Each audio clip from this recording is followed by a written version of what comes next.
Ground number 2 is totally outside the jurisdiction of this impeachment court. Section 2 of Article 11 enumerates the officials that will be impeached. I cannot see here the Secretary of DepEd to be impeached. In other words, Madam Chair, these allegations about actuations of Vice President Sara as a duly appointed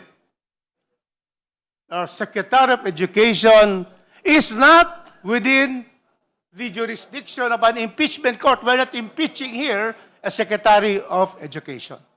In fact, Madam Chair, it is very clear that once you are able to, we'll see there are some grounds of the Vice President to be able to be tried in the Senate, it is only a removal from office of the Vice President and perpetual disqualification. In the case of the second ground, specifically, it talks about actions of the confidential funds in the Department of Education. Madam Chair, the Executive Order 292 of the late President Cory Aquino under his legislative powers in 1987 provides that the office of the Vice President is totally different from the office of the Secretary of a department. We have here, very clear, I have here, you can see here, Book 2, Distribution of Powers of Government. What does it say? Here, executive, exercise of executive power, the President. It is vested in the President. And Section 12, the Vice President also shall have the same qualification and so forth of the President, and he will be, it is he here, but it should be genders equal, may be removed from office in the same manner as the President. So this is under Book 2, Chapter 3. Now, we go to the Secretary of Education. Where is he found? It is on Book 4. Book 4 provides for the executive branch. The departments, it says here, Section 1, the executive branch shall have departments as are necessary for the functional distribution of the work of the President for the performance of function. Section 3, department proper. The department is run by the Secretary. Madam Chair, all of this will show that there is a dichotomy, a separation of the Vice President when he was appointed without need of confirmation. Then that is another duty of hers. And we are not here going to try the Vice President as Secretary of Education. We are only here to try his actuations in the office of the Vice President, wherein removal in case of impeachment could be ruled by the Senate. And therefore, Madam Chair, clearly, according to our rules which says, determination of substance is met when there's a recital of facts constituting the offense charged, and there is an and here, and determinative of the jurisdiction of the committee. Determinative of the jurisdiction. What is jurisdiction of our committee? Impeachment is an impeachment now committee to impeach. The charges are to impeach the Vice President as provided by our Constitution. So therefore, not only is there a lack of recital of the facts, what is important here is that this ground 2 is not determinative of the jurisdiction. So everything here, from 2 up to 6, which pertains to the Secretary of Education, should be ousted and dismissed immediately for being not within the jurisdiction of this committee. Thank you, Madam Chair.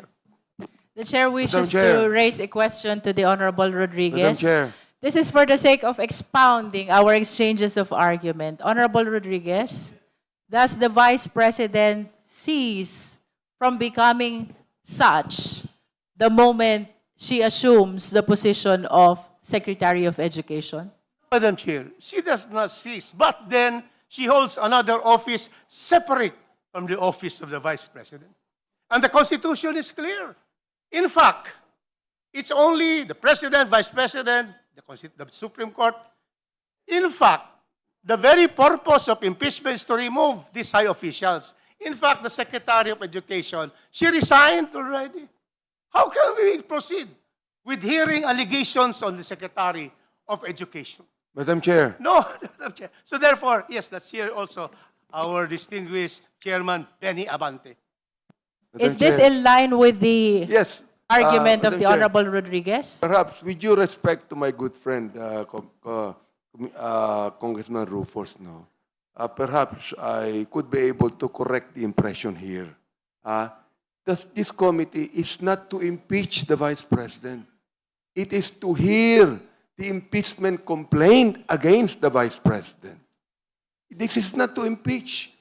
This committee is not to impeach. Gusto ko pong i-correct yan sapagkat baka sabihin ng taong bayan na tayo rito, nakakaisang impeach na ang Vice President. This is to hear the impeachment complaint, Madam Chair. At this juncture, we are calling the Honorable De Lima for her comment to the manifestation of the Honorable Rodriguez. Thank you, Madam Chair. I respectfully disagree with the main contention that the alleged acts attributed to the Vice President concurrently holding the DepEd portfolio cannot be taken cognizance of by this committee. Clear po, concurrently, in concurrent capacity. So kaya nga po, there was the bypassing of CA confirmation precisely because she is a Vice President. No need to go through the confirmation by the CA. We're talking here as one person, same person, si VP Sara, as both the Vice President and the DepEd Secretary. And we can also say that this is also part of the pattern, the scheme, in those that we allege, the complainants allege to be attributable to the VP, is also attributable to her in her concurrent capacity as DepEd Secretary because nga, nandyan yung modus, is the same modus. So we cannot separate the personalities of VPs of Sara Duterte as VP and also as concurrent capacity in those years that she was DepEd Secretary. Because nga, concurrent nga, we are talking here about same person. And we need to look into what is clear to be modus, the scheme, the pattern of her irregular acts constitutive of impeachable offenses. Thank you. Any other member? The Honorable Suntay. Thank you, Madam Chair. I completely agree with my distinguished colleague, Congressman Rufus Rodriguez. Constitution is very clear in its enumeration of impeachable officers. The Secretary of Education is not one of them. The actions of the Vice President as the Vice President of the Philippines is separate and distinct from her actions as Secretary of Education. But assuming for any stretch of imagination that we find the thing one and the same, the complaint alleges the exchange of money exchanging hands, but it does not allege any wrongdoing or illegal act. Kasi yung narration, sinabi lang, napunta, binigay dito. But that's the very nature of confidential funds. It's money changing hands, being distributed. And in all those narrations, we cannot simply assume na and simply conclude that the funds was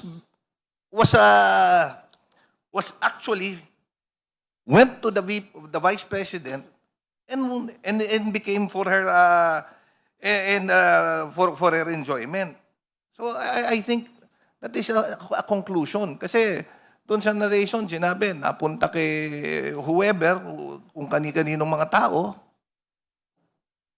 Kung kay VP directly, at sinasabi natin siya ay nagpa-withdraw, bakit kailangan pa umikot yung pera kung siya sa kanya rin pupunta? There is nothing in the complaint that states that it was used illegally. What is present is a conclusion made that it was used illegally. We cannot simply say that it went to VP Sara for her personal gain. Thank you, Madam Chair. Madam Chair. The Honorable Madam Chair. Chua. Honorable Chua, and then Honorable Tino, and then Honorable Abante. Thank you, Madam Chair. This time, Madam Chair, I beg to disagree with my esteemed professor and my mentor, the Honorable Rufus Rodriguez, who happens to be my ninong also. Your seatmate Why? also. And my seatmate also, my favorite seatmate.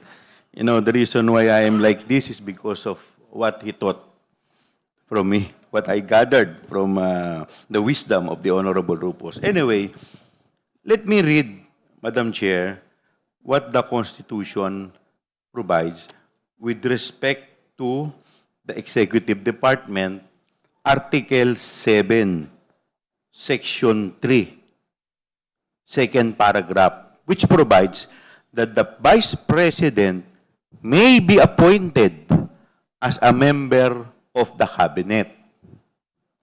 Such appointment requires no confirmation. Madam Chair, if you will read this provision, it is very clear the reason why the Vice President is holding the position, cabinet position of DepEd Secretary is because of her being elected as Vice President. And in fact, Madam Chair, the Vice President is the only cabinet member who does not need confirmation. Siya lang po nagkakaiba. Why? Because she owes it to the people for electing her as the Vice President. Yun po yung aking argumento dito. Now, bakit naman po siya? Bakit ko naman po sinasabi na dito meron pong substance? Why? Dito pong grounds number 2, makikita po natin ito sa paragraph 72 to 91 dito po sa impeachment complaint. Dito po, mababasa po natin dito, sabi po dito, ito po, kung babasahin po natin, sa paragraph 79, page 31, sabi po dito, DepEd submitted its reply to COA ICPAO AOM. In this reply, DepEd attached DEPs justifying its use of confidential fund. The most notable of these DPS were certification issued by officials of the Philippine Army. So ano po ba to? Ito po yung certification na in-issue ng mga Philippine Army certifying, sinasabi po nila na wala po silang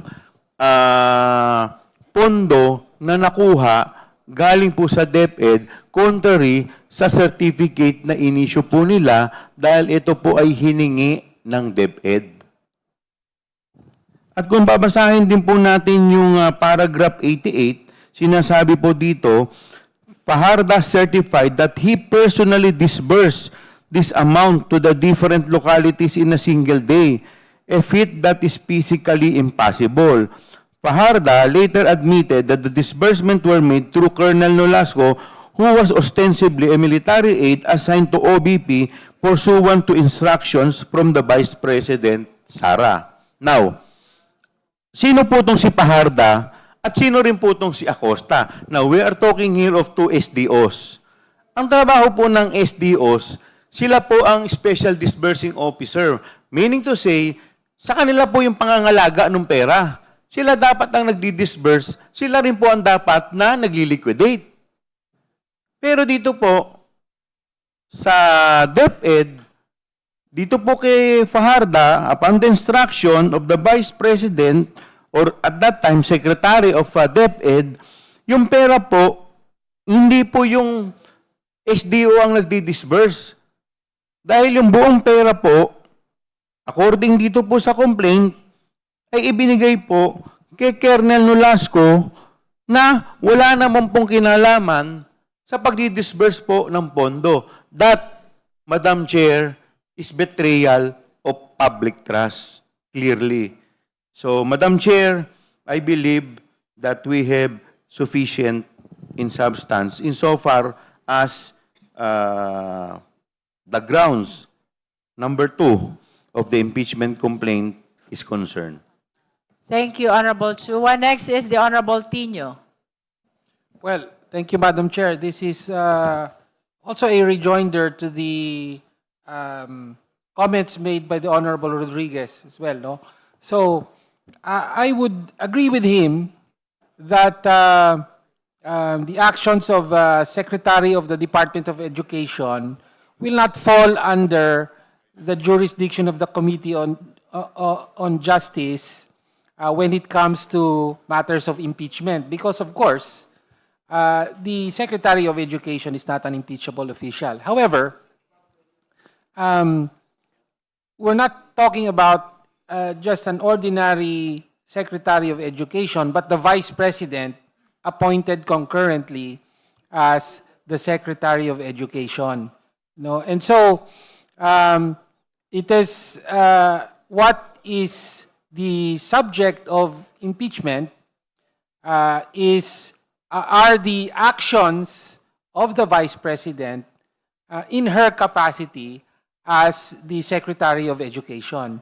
And so therefore, I would say that such actions of the Vice President as Secretary of Education are within the jurisdiction of the Committee on Justice. And I would go further to say that as far as the third complaint is concerned, there are sufficient factual allegations to support the ground of betrayal of public trust and graft and corruption, Madam Chair. Next is the Honorable Abante. This is on the argument of the Honorable Rodriguez that as Secretary of Department of Education, it takes away the offense outside the jurisdiction of the Justice Committee. That is the argument of the Honorable Rodriguez. Yes, Madam Chair. Natutuwa lang ako sa binanggit ni Congressman Suntay na palaging sinusuportahan ko yan pag-eleksyon. At kahit na ganyan siya, susuportahan ko pa rin yan sa eleksyon. Pero ito po nga sabihin ko sinasabi nila, sabi si Congressman Rufus, talagang mabira, makaibigan kami niyan Nasabi po nila na distinct, di ba? Hindi pwedeng akusahan si Vice President doon sa nagastos niya sa Beligiging Secretary of Education Department. Well, magbibigay na lang po ako ng ilustrasyon. Logic lang po ito. Yung dalawang kamay natin. For example, ito yung Vice President, ito yung Secretary of Education. Ito yung perang binigay sa Secretary of Education na kasama ng kamay ng Vice President. Ang tanong ko ito, sino ba nag-iisip? Isa lang ang utak Wala namang utak yung isang kamay. Sa isang kamay. Isang utak lang po ang nagpapagana rito. Yun ang pong sabihin. I hope everybody heard the analogy. Now it's the turn of the endorser to comment to the argument that the fact that the offense was committed as Secretary of Education, it takes away the offense outside the jurisdiction of the Justice Committee. The comment of the endorser, Honorable De Lima. Being in a concurrent capacity does not segregate one from the other. And as mentioned earlier, under the Constitution, she is the only official in the cabinet that to hold a simultaneous position. The VP may be appointed as a member of the cabinet. And that's why hindi nga po kailangan ang confirmation. Now, doon naman po sa sinasabing iba ang sa DepEd, iba yung sa VP.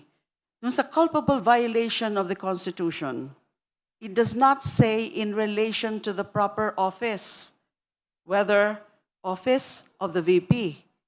It does not relate that it does not relate or is not in the relation to the office proper, which is the office of the VP as VP. That is the office proper of Sara Duterte as VP.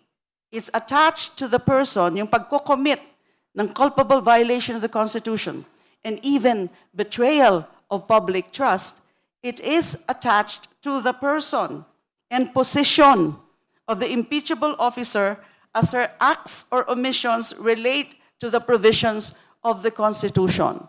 So hindi dapat nagiging stricto yung pag-delineate o pag-segregate, paghihiwalay ng mga alleged acts or omissions ng isang secretary, ng isang DepEd secretary who is at the same time the VP.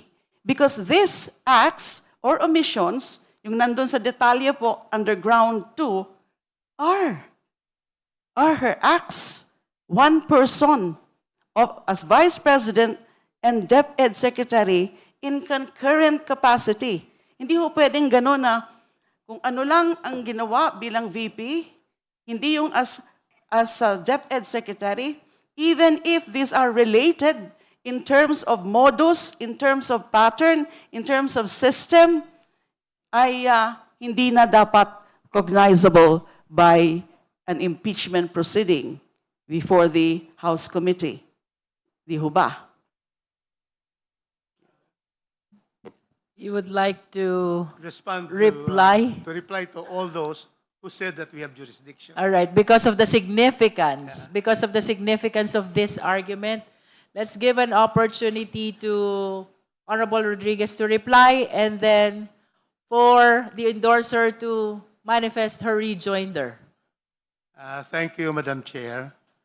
The jurisdiction of this committee acting as an impeachment committee springs from Article 11, Section 2 of the Constitution, and then Section 3 to Section to Paragraph 7 in seriatim.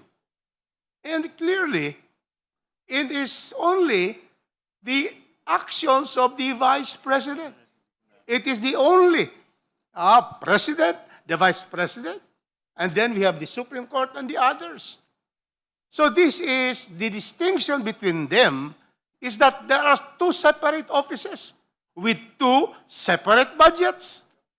We determine the budget in Congress of the Vice President, and we determine also the budget of the Department of Education.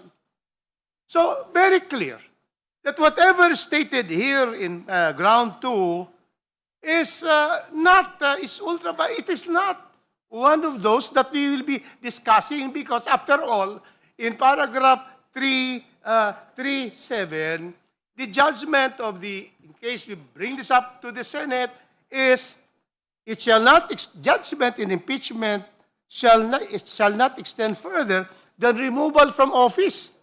We cannot state in the decision, in our findings, that she committed violations as Secretary of Education. That is a matter, in fact, cases had been filed in the Ombudsman. Because the Vice President is not immune from suit. Although there's a question of whether the Ombudsman can suspend or dismiss a Vice President because impeachable officials can only be removed through impeachment. That is another issue. But the point is that this impeachment court should only focus, because of the Constitution and our rules that we should have jurisdiction, it should be very clear that all these actions of the Vice President falls within, and if there's a recital of facts against the Vice President, which is which is sufficient in substance, it proceeds. But in this very particular ground, we are ousted of jurisdiction in this case, totally devoid of jurisdiction to be ruling on what the Secretary of Justice, Secretary of Education has done. In fact, she's already resigned. She's not anymore Secretary of DepEd. So that is what this representation has studied. We have to follow the Constitution. We have to follow our rules. Thank you, Madam Chair. To conclude our deliberation on the second ground, we will hear the rejoinder argument of the endorser against the argument raised by the Honorable Rodriguez. Honorable De Lima. To me, Madam Chair, it is absurd to isolate acts or omissions committed by an officer, by an impeachable officer, done in a concurrent official status or official public function, which is an adjunct or related to VP as VP. Otherwise, I can just commit violations, I can just commit offenses and skirt accountability. That simply because that's not really the office of the VP, but the office of the DepEd Secretary, but adjunct to her capacity or status as VP. I-skirt yung mga mai-skirt, will play around the law just so she will be absolved from the issue of impeachment or the possibility of impeachment, because these are related. It's the same person. It's also about fitness to hold office. Kasama rin po dyan. Fitness, both as a VP and concurrent DepEd Secretary. Evil sought to be avoided and suppressed in impeachment principle applies to her as DepEd, the so-called mischief rule. She cannot avoid accountability when that very position as DepEd Secretary is attached or adjunct to her function or position as VP. Thank you. Just a quick manifestation. Maiksing-maiksi lang po. That rejoinder of the endorser is supposed to conclude our deliberation on the second ground. Madam Please Chair. reserve your... I believe that my manifestation is very important. If we will follow the logic of my very good professor and dean, Okay. So in the interest of equality and fairness, we recognize the Honorable Chua. kung sasakyan po natin yung argumento ni Congressman Rufus Rodriguez, at ngayon po, meron pong kaso sa Office of the Ombudsman ang BP. Paano po pag may lumabas na warrant, pwede po bang damputin ng Vice Presidente at sasabihin siya ay inaaresto bilang Secretary of DepEd, hindi bilang Vice President?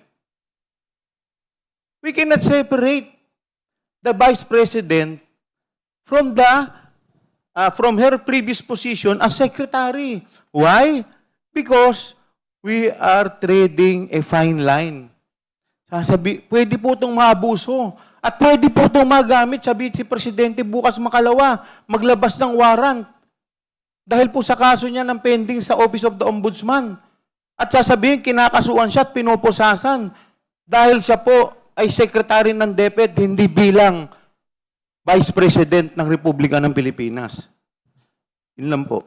Thank you. So that Madam Chair. concludes our... We have short manifestation in the Is that interest of in line fairness. also with the argument of With Congress? with the second ground, I Yeah, think it's but is it related. in line with the argument of the Honorable Rodriguez Ma'am, about it's- the jurisdiction of this committee over the offense committed as DepEd Secretary? Madam Chair, let's not narrow the discussion. We're on ground 2, di ba, ma'am? Nasa ground 2 po tayo ng impeachment. All right. So I can still This make is manifestation a separate argument for ground 2. for the second ground. The Yes, Honorable ma'am. Marcoleta is recognized. Thank you, my favorite, Madam Chair. Favorite ko na po kayo. Ayan. Ang sinasabi sa complaint ay may confidential funds na ginamit. At may money trail hanggang sa paglabas ng pera. But the narrative stops there. Dun sa military men. There is no mentioned that the money landed on the hands of the Vice President. Walang pinakitang ebidensya na ang mga pondong ito ay ginamit sa illegal na pamamaraan. In fact, the same records mention that operational uses such as payment of safe houses, supplies, and other intelligence-related expenses were incurred. Wala namang binanggit na tinanggap ng Vice Presidente yung pera. Kung ganon, the mere movement or withdrawal of funds cannot automatically establish corruption, plunder, or any impeachable offense. Ang kailangan po ay malinaw na ebidensya ng ginamit na pera ay illegal, ay ginamit sa illegal na pamamaraan at hindi po ito binanggit sa complaint. At pangalawa po, Madam Chair, the complainants or endorsers of the complaint cannot simply reframe the alleged offense halfway through the process. Kung ang original na teorya ng complaint ay corruption or misuse of funds, hindi pwedeng kapag hindi iyon napatunayan ay bigla na lang itong ililipat sa betrayal of public trust para mag-fit sa anumang ebidensya na available. That would be fundamentally unfair. Hindi pwedeng baguhin ang ground for impeachment depende sa kung anong facts ang lalabas. Sa ganitong sitwasyon, hindi na ito simpleng fishing expedition, parang binabago na mismo ang impeachable offense para lang umangkop sa ebidensya na mayroon ang complainants. At kung papayagan natin iyon, nagiging unpredictable at arbitrary ang standard ng impeachment, which undermines the integrity of this process. Thank you, Madam Chair. Comment from the endorser? Thank you, Madam Chair. Betrayal of public trust is the ground. Betrayal of public trust, as mentioned earlier, encompasses the other grounds from the culpable violation of the Constitution up to other high crimes and even bribery and graft and corruption. So the Constitution is clear. It is a ground. So whether or not connected ito dun sa other impeachable offenses as alleged, it can stay on its own. It can stand on its own as a specific ground. So either encompassing the others or on its own. And for as long as the alleged facts really depict betrayal of public trust, then that is an impeachable offense. Yung katulad po, doon naman po sa unang mga sinasabi na the judge should be proved later. But that is evidentiary already, not at this stage of determination of sufficiency in substance. Thank you.